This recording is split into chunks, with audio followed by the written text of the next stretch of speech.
Cosmos. Primeiro vamos ver, olha só, temos aqui a Cosmos. O código da Cosmos, né, o token é Atom, tá bom? Esse é o código da Cosmos. Atom, tá bom? Bom, o, vamos ver aqui o que a Cosmo tem para nos oferecer. O preço está 17 euros. Capitalização de mercado. Nas últimas 24 horas caiu 62%. Bom, a liquidez não é problema aqui na Cosmos, tá bom? O volume de trade, isso também é importante, tá bom? Criptomoedas sem muita liquidez não vale a pena. Sem dados para dominância de mercado, mas ok. Capitalização de mercado também é boa. Também é boa. Mas eu quero tentar ver, ok, vamos ver um pouco dos fundamentos, traduzir para português. Ou melhor, não quero traduzir não, vamos ver a tradução do site em si. Vou mudar aqui para... Quero mudar aqui para... Eu vou ter que recarregar a página. Ele... Simplesmente aqui eu não tenho... A página bugou. Vou ter que abrir de novo. CoinMarketCap. Acho que o meu Chrome está pedindo alguma atualização. Vamos falar da Cosmos e depois temos até XRP do Chris Wagner, né? Passando até por outras criptos que já foram comentadas antes, como também o cara que comentou 2 vezes que eu já nem estou vendo o nome. Foi o NAF. Vamos daqui para português. Português brasileiro, ok? Cosmos. Eu tenho conta na CoinMarketCap. Por que não estou logado aqui? Tô. Cosmos. É isso? Aqui, código Atom. Isso aqui já está em português. Está aqui. Vamos ver os fundamentos da Cosmos. Isso é interessante para quem gosta de pegar, comprar para longo prazo mesmo, porque acredita no projeto. É bom. Por quê? Sei lá, você faz um valuation da cripto, juntando com o potencial de valorização dela, faz uma análise técnica. Sim, Alexandre, eu vou fazer uma análise da Bake. Pode ficar tranquilo quanto a isso, tá bom? Promessa é dívida e eu vou cumprir. Pode ficar tranquilo quanto a isso. Vou fazer análise da Bake também.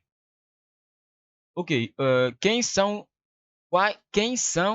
acho que deveria ser quais, né? Mas ok, quem são os fundamentos do Cosmos? Olha só, estou falando da Cosmos e é do Cosmos.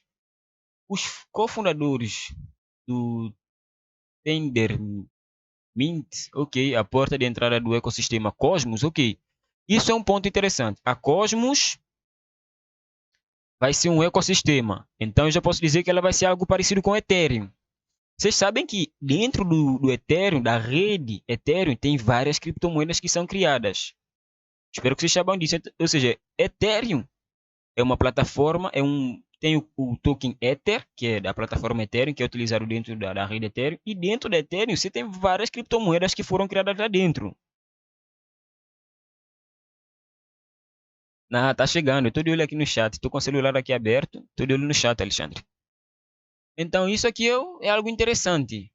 Porque se é um ecossistema e se começar a ser adaptado, pode ser adoptado, né? Ter pessoas aderindo ao ecossistema, pode ser uma valorização expressiva né, de ponto de vista de capitalização de mercado.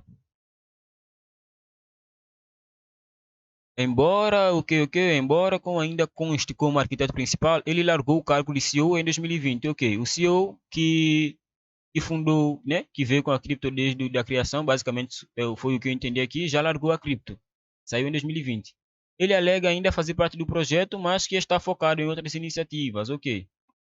Isso pode ser bom ou ruim. Pode ser que o cara realmente se afastou porque ele de fato viu que, pronto, ele pode fazer outras coisas, né? Ou pode ser que ele não está gostando do clima. Mas sendo que é um cara que veio de dentro da empresa, ele veio desde a fundação, ele é um cara que conhece bem o projeto. Isso é, vendo desse ponto é ruim. Por quê?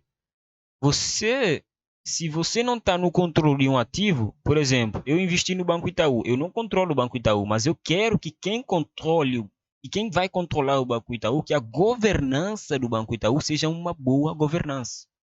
Entendeu? Isso é um ponto crucial quando se pensa em investir para longo prazo. Mas, bom, enfim, Governança entra, governança sai. Se continuar sendo boa, tão boa quanto ou melhor, é bom. Né? De vez em quando também mudança de ar dentro da empresa pode fazer novos talentos surgirem e tal. Mas ok, ele foi substituído como CEO do não sei o que lá por. Tá bom. Fábio Silva, esse é o primeiro nome que você tem que investigar. Quem é esse cara? Peng Zong. Eu não vou fazer isso aqui na live, tá bom? Mas se você quer fazer análise de uma cripto, você tem que ver quem tá lá em cima, quem tá mandando na cripto no momento. Quando você tenta fazer isso, o que é que você tenta ver? Você tenta ver se esse cara aqui, ele tem. Tenta ver se ele já foi processado por alguma entidade que controla, que regula mercados. Você tenta ver o que, que esse cara já fez na vida dele. Por que, que ele tá lá como CEO? O que, que ele já fez? Entendeu? Sei lá, quando ele tinha 20 anos, sei lá, ele fez um foguete, sei lá, algo assim do tipo, tá? Você tem que ver o que, que ele já fez na vida. Por que, que ele é CEO? CEO é o diretor executivo, né? É o cara máximo dentro da empresa, entendeu? Esse cara responde diretamente aos investidores. Se os investidores colocaram ele lá, ele tem que ser um cara forte, porque eles acreditam na capacidade dele de gerenciar o projeto e fazer ele crescer e dar lucro. Então, se esse cara aqui não fez nada na vida dele, não fez nada de interessante, na minha opinião, na vida dele, a criptomoeda já perde um ponto. Ok, foi substancialmente renovado. Olha só, um ponto interessante. Quando esse cara entrou, todo o conselho de diretoria foi renovado, basicamente. Seus objetivos incluem aprimorar a experiência dos desenvolvedores, criando uma comunidade entusiasmada com o Cosmos e construir recursos educativos para que mais pessoas saibam o que esta rede é capaz de fazer. Okay. O que torna essa rede, o que torna Cosmos único. Uma das grandes preocupações da indústria das criptomoedas foca nos níveis de fragmentação que as redes de blockchain que há nas redes de blockchain. Existem centenas de redes, mas poucas conseguem se comunicar umas com as outras. Olha só, nesse ponto aqui, deixa eu beber um pouco d'água para explicar um pouco melhor. O que a Cosmos quer fazer? A gente já tem um ponto. O que a Cosmos quer fazer? A Cosmos quer conectar todas as redes de blockchain, Bitcoin, Ethereum, sei lá, whatever. Eles querem conectar todas essas redes para quê? Eu não sei, mas é um ponto interessante? Por quê? Porque todas as redes são separadas. Imagina se a Cosmos se torna uma rede que conecta Bitcoin e Ethereum. O preço dela, boom. O preço dela explode. O preço explode. São duas criptos mais fortes no mercado. Tá bom? Cosmos é definido como blockchain 3.0. Né? E como mencionamos acima, um grande objetivo é garantir que a sua infraestrutura seja simples de usar. Para isso, que o desenvolvimento de software da Cosmos é focado em modularidade. Perdão. Isso permite que uma rede seja fácil de construir usando pedaços de códigos já existentes. Em longo prazo, espera-se que como resultado seus aplicativos complexos se tornem simples e diretos de construir. Ok, olha só, Fábio, se eu tivesse tentando investir nessa cripto, eu estaria aqui lendo tudo isso, faria um bom trabalho, um bom dever de casa e depois passava para o gráfico. Mas como não tem como fazer tudo isso nessa live, porque tem outros ativos para serem analisados, o que eu vou fazer? Vou passar já para o gráfico, tá bom? E esse TPC todo aí que eu fiz, você vai ter que fazer. Você vai ter que ler isso aqui, entender, colocar por que você investe. Porque você tem que colocar por que você investe. Por que você vai investir nessa cripto. Porque se esse porquê deixar de existir, você vai ter que sair fora, tá bom? Se você investiu na Cosmos porque ela vai ligar Ethereum e Bitcoin, se ela não ligar Ethereum e Bitcoin, você não pode mais estar lá, porque esse é o fundamento para você estar investido. Ok, Chris Wagner, olha só, obrigado pela audiência, cara. Você já ficou aqui um bom tempão aqui comigo, obrigado pela audiência. E a gente se vê na próxima live, show? Tem que sair fora se esse fundamento for embora, tá bom? Enfim, esse TPC que fiz tudo aí, pessoal, vocês também que estão aqui, vocês têm que ter atenção nisso, porque eu fiz isso nessa cripto, por quê? Porque eu não vou repetir nas outras. Eu não vou repetir nas outras. As outras eu só vou ver o gráfico. E vocês têm que se basear no que eu fiz aqui com a Cosmos e fazer para vossa cripto também, tá bom? Agora eu só vou ver gráfico, certo? Enfim, vamos ver a Tom. Bitcoin eu não estou posicionado, então vou apagar isso aqui porque não está em Bitcoin. e Atom. Certo? Deixa eu consertar aqui um pouco o monitor, que ele está meio curvo, para baixo demais. Vou expandi ele aqui um bocado e já está. Bom, Atom USD. Vamos utilizar o gráfico da Binance, que é a plataforma. Gráfico semanal, Fábio, olha só, gráfico semanal consegue ter uma vantagem aqui, melhor, um ponto de entrada aqui, cara, do nada eu falo uma coisa sem nada a ver, cara, nada a ver com o que eu quero dizer. Você tem uma vantagem, você tem um ponto de entrada, eu disse que tem uma vantagem, enfim. Eu teria um ponto de entrada aqui, olha só, quase tocou em 61, né? Quase tocou aqui em 61 de Fibo. Seria um ponto interessante de entrada, né? Já deve ter notado, eu sempre. Mas vamos lá no gráfico diário para a gente entender melhor. Aceleração de preço aqui no diário. Então a gente tem basicamente esse canal formado também. Já foi rompido. E quando é rompido, geralmente a gente espera um pullback para 61 de Fibo, né? Do semanal.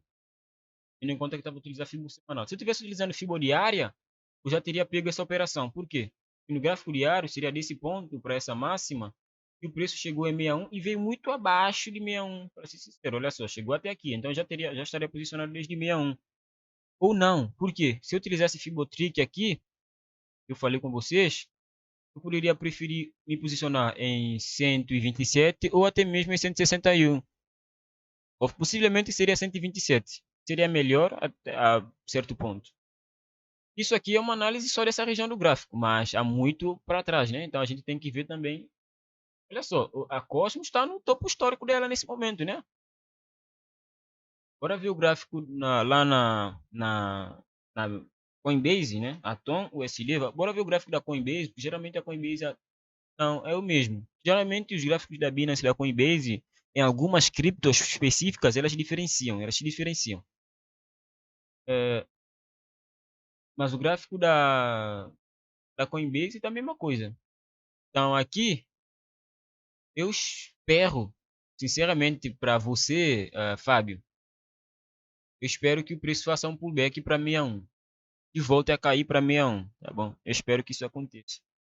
Se não acontecer, você vai ter que ficar atento a isso daqui, ó. Se o preço romper essa região aqui de preço, você fica atento em alguma outra live, se o preço rompe essa região de preço, bom, se o preço, sei lá, desse ponto aqui, ele já começou a subir no caso, né? Já está aqui nesse ponto. Se ele rompe isso aqui, ó, rompe essa região, ele quebra a estrutura de queda.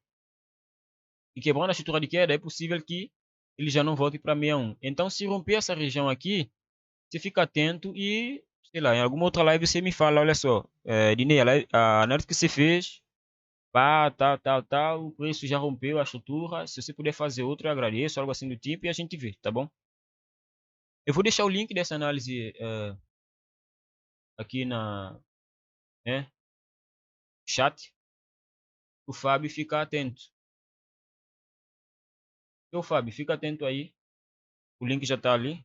Já está aí no chat e fica atento. Bom, depois da Cosmos, quem mais pediu análise aqui? Deixa eu ver. Analisa a DGB. Diego Bressler. Mas eu não sei se o Diego ainda está na live. Esse comentário foi feito há muito tempo. Diego, você ainda está na live? Se você mostrar algum sinal de vida, a gente faz análise. Se você não está, eu não vou analisar algo que o cara que pediu análise nem está mais aqui. Dogecoin já falei sobre. Litecoin.